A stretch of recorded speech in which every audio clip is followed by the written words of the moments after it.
నమస్కారం. ఒక్క మాట చెప్పిన ప్రేక్షకులకి స్వాగతం. నేను మీ లక్ష్మి. ఇవాళ నేను అమ్మవారికి ఎంతో ఇష్టమైన పరమాన్నం చేసి చూపిస్తానండి. అది మనం నైవేద్యాలకి చాలా బాగుంటుంది. పరమాన్నాలను 2 రకాలు ఉంటాయండి. మనం అమ్మవారికి చేసేది ఒక రకము, మనం మామూలుగా మన పెద్దవాళ్ళు పోయినప్పుడు చేసేది ఇంకొక రకం ఉంటుంది. ఇది అమ్మవారికి చేసే ప్రసాదం అండి. ఇది చాలా బాగుంటుంది. మీరు తప్పకుండా ఇది మీరు ఇంట్లో ట్రై చేసి ఎలా వచ్చిందో నాకు ఖచ్చితంగా చెప్పండి కామెంట్స్లో. ఓకే, లేట్ ఎందుకండి, మనం వెళ్ళిపోదాం.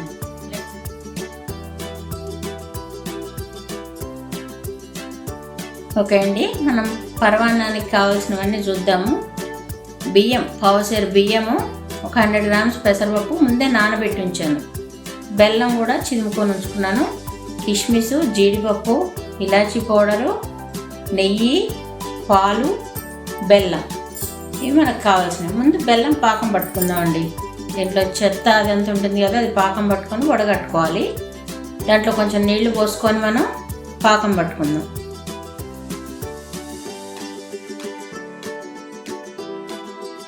చూడండి పాకం ఎంతవరకు రావాలి, ఎట్లా రావాలి చూపిస్తాను నేను.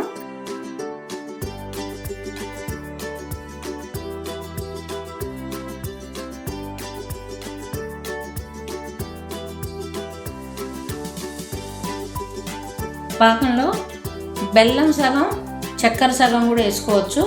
నేను 2 వంతులు బెల్లం వేసాను, 1 వంతు చక్కెర వేస్తున్నాను.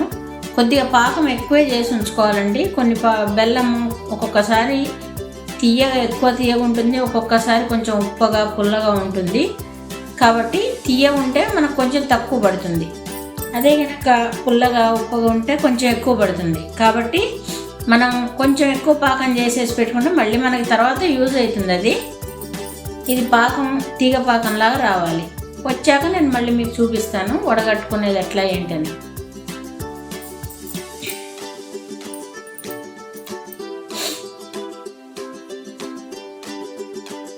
చూశారు కదా, పాకం దగ్గర మాత్రం అట్లా వదిలేసి వెళ్ళకండి, పొంగిపోతుంది. కలుపుతూనే ఉండాలి పాకాన్ని, ఎందుకంటే పొంగితే మొత్తం స్టవ్ నిండా పడుతుందండి. కాబట్టి పాకం అట్లా కలుపుకుంటూ ఉండాలి.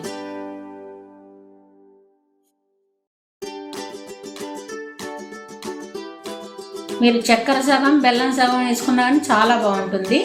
ఈ పాకం ఎందుకంటే పట్టుకోవడం, మనం బెల్లం డైరెక్ట్గా పరమాన్నం వండేటప్పుడు వేసాం అనుకోండి, పాలు విరిగిపోతాయి, పాయసం అంతా కూడా ఇరిగిపోతుంది. కాబట్టి మనం బెల్లం పచ్చిదనం ఉంటుంది కాబట్టి పచ్చిదనం పోయేటట్టు మనం పాకం చేసేసుకొని ఉంచుకుంటే తర్వాత ఆ పరమాన్నం పాలతోనంతా ఉడుకుతుంది కదండి. ఉడికిన తర్వాత మనం కొద్దిగా చల్లారాక ఈ పాకం పోసేసి కలుపుకుంటే రెడీ అయిపోతుంది.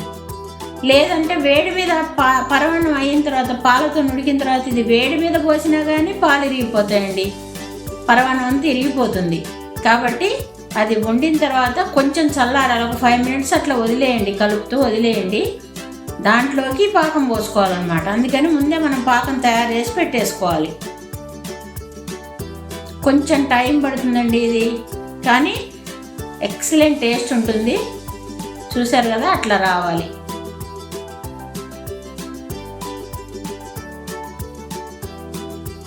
ఇంకా కొద్దిగా రావాలి పాకం. ఎందుకంటే మనం మళ్ళీ ఈ పాకం పోసాక అన్నాన్ని ఉడికించాం కాబట్టి మళ్ళీ ఇది నీళ్ళ ఉందనుకోండి, అది పరమాన్నం అంతా కూడా నీరుగా తయారవుతుంది, గట్టిగా ఉండదు. కాబట్టి మనం ఇది కొంచెం మంచిగా పాకం వచ్చాకే చల్లార్చుకొని పోసుకోవాలి. కానీ ఇది కంటిన్యూ కలుపుతూ ఉండండి, లేకుంటే పొంగిపోతుంది.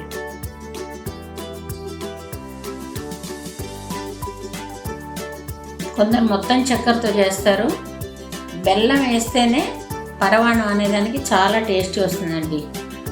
పొంగల్లో చక్కెర పొంగలి, బెల్లం పొంగల్ ఉంటుంది, కానీ పరమాన్నంలో మాత్రం బెల్లం పరమాన్నం అయితేనే చాలా బాగుంటుంది.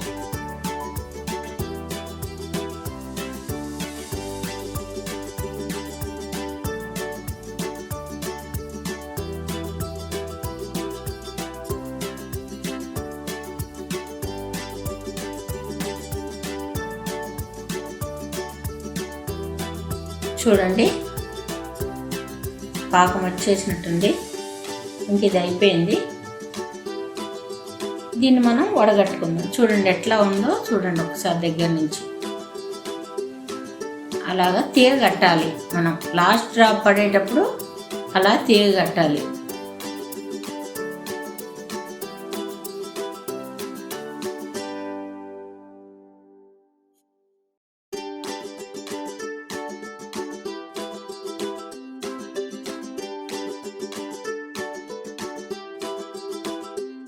స్టవ్ కట్టేసాను. ఇప్పుడు దీన్ని మనం వడపోసేసుకుందాం. వడపోసుకున్నాక మనం పరమాన్నం వండుకోవడం చెప్తాను.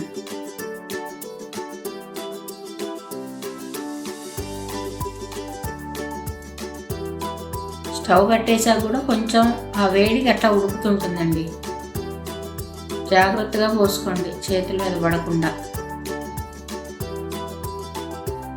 పాకం చాలా వేడిగా ఉంటుంది, కొద్దిగా పడ్డా కానీ కాలిపోతుందండి చెయ్యి.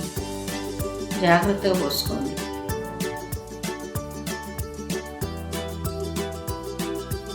చూసారు కదా ఎంత చెత్త వచ్చిందో.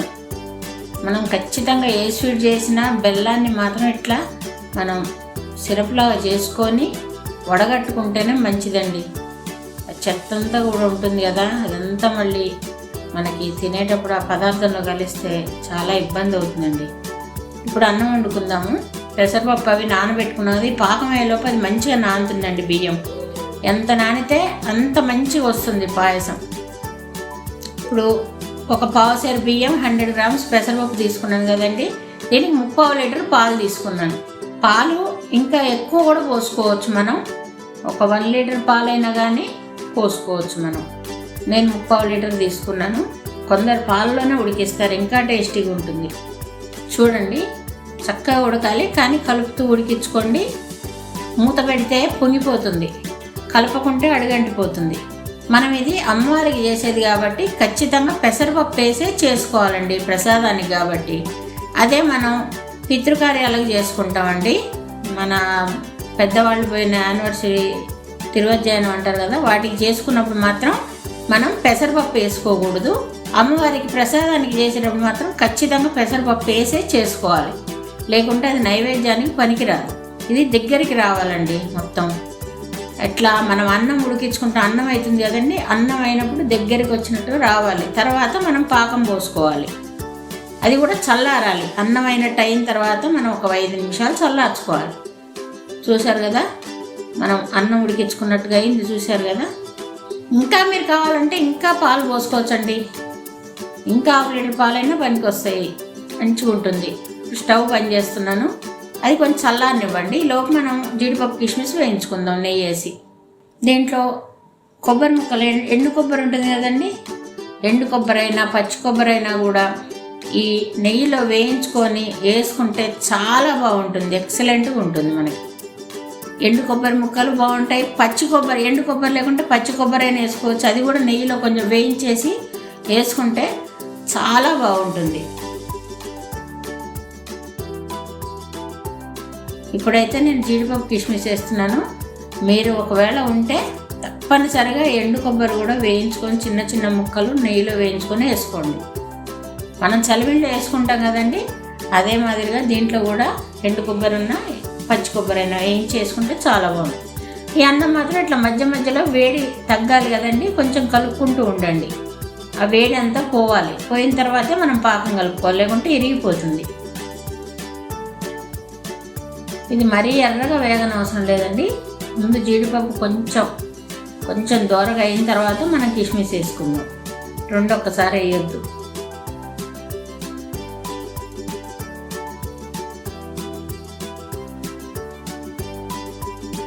సన్న మంట మీద వేయించుకోండి. ఎప్పుడైనా పెద్దగా మంట పెట్టారంటే ఒక్కసారిగా జీడిపప్పు మాడిపోతుంది.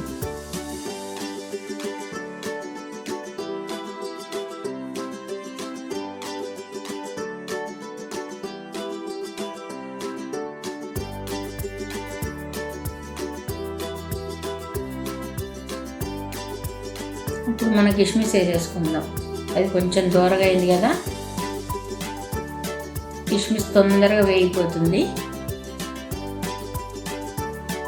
నేనైతే సన్న మంట మీద పెట్టానండి. కొంచెం చూడండి, టైం కొంచెం తీసుకుంటుంది.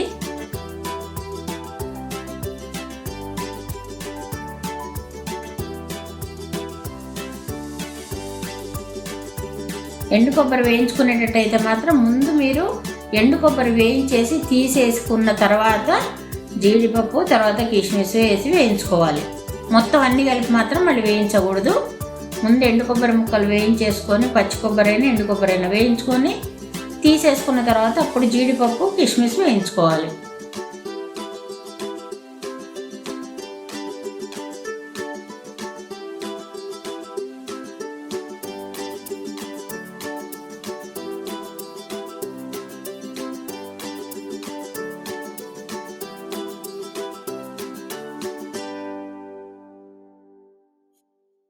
చూడండి ఎంత చక్కగా వేగాయి. అట్లా పొంగుతాయి. పొంగిన తర్వాత మనకి వేగిపోయినట్లు లెక్క.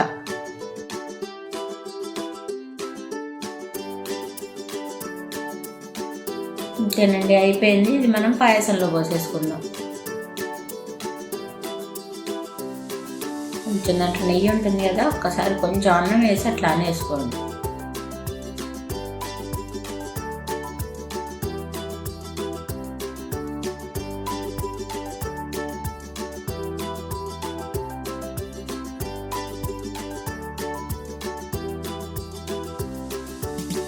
ఇంట్లోనే యాలకుల పొడి వేస్తున్నానండి నేను. చక్కెర వేసేసి పట్టి పెట్టేసుకుంటాను.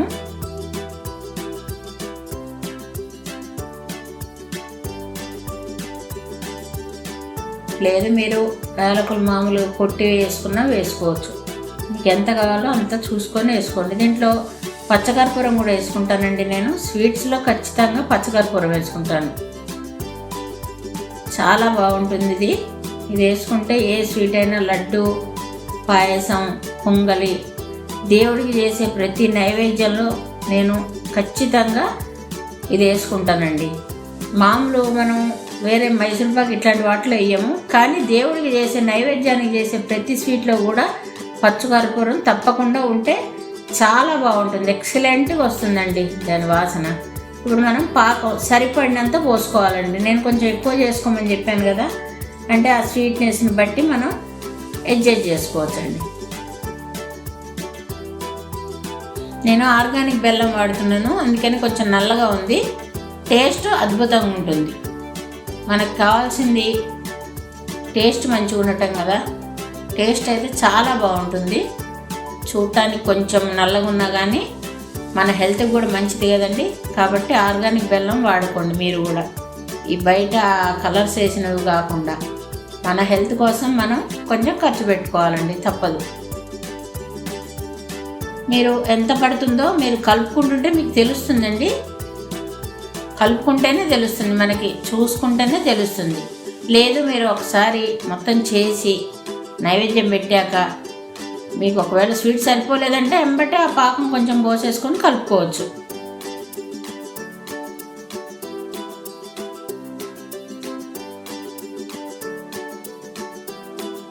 ఓకే అండి, ఈ పాకం మిగిలిపోయింది చూశారు కదా. ఇది నేను మళ్ళీ వేరే ఏదన్నా స్వీట్లోకి నేను వాడుకుంటాను. ఇది స్టోర్ చేసుకోవచ్చండి. 1 మంత్ అయినా నిల్వ ఉంటుంది, ఏమి ఇబ్బంది లేదు. తడి తాకకుండా ఉంటే 1 మంత్ అయినా ఉంటుంది. మనం ఏదన్నా వేరే స్వీట్లో కూడా వాడుకోవచ్చు. ఇప్పుడైతే ఇది సరిపోయింది. మీకు కావాలంటే మళ్ళీ పోసుకోవడానికి రెడీగా ఉంటుందండి పాకం. అయిపోయిందండి, పాయసం రెడీ అయిపోయింది. ఇంకా మనం దేవుడికి నైవేద్యం పెట్టుకోవడమే. ఓకే అండి, పరమాన్నం ఎలా చేయాలో చూశారు కదా. ఇది నా స్టైల్లో నేను చేశానండి. చాలా రకాలు చేస్తారు, మీకు కూడా తెలిసి ఉండొచ్చు, కానీ ఇది నా స్టైల్లో నేను చేసి చూపించాను. మీరు తప్పకుండా ఇంట్లో ట్రై చేసి ఎలా ఉందో నా కామెంట్స్లో చెప్పండి. అలాగే మీకు ఇది నచ్చినట్టయితే ఒక లైక్ చేయండి, మీ వాళ్ళందరికీ షేర్ చేయండి. మా ఛానల్ని సబ్స్క్రైబ్ చేసి బెల్ సింబల్ కొట్టడం మాత్రం మర్చిపోకండి. ఇంకో రెసిపీతో నేను మళ్ళీ మీ ముందుంటాను. బాయ్.